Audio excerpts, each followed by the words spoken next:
આજે અરવલ્લી જિલ્લાના મોડાસા તાલુકાની ગૌ જિલ્લા પંચાયતના ઉમેદવાર અને તાલુકા પંચાયતના ઉમેદવારની મીટિંગ અમલાઈ ખાતે યોજાઈ, જેમાં અમલાઈના 200થી વધુ કાર્યકરો અને ગ્રામજનો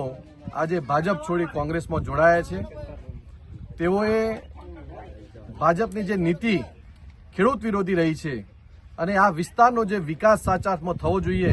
એ થયો નથી, ત્યારે અમારા મોડાસાના પૂર્વ ધારાસભ્ય રાજુભાઈ ઠાકોર અને જિલ્લાના અમારા મંત્રી રાકેશભાઈ વણકર અને આ વિસ્તારના આગેવાન દોલા કાકા સહિતના સૌ આગેવાનોની ઉપસ્થિતિમાં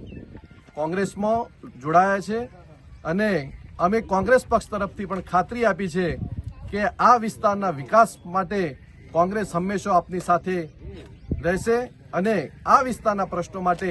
જે કોઈ લડત લડવાની આવશે એ પણ અમે લડી અને તમારા વિસ્તારના પ્રશ્નોને વાચા આપવામાં ચોક્કસથી પૂરેપૂરા મદદરૂપ થઈશું। આજે જે લોકો કોંગ્રેસમાં જોડાયા છે એમને કોંગ્રેસ પાર્ટીમાં આવકારું છું અને તેઓને અભિનંદન પણ આપું છું।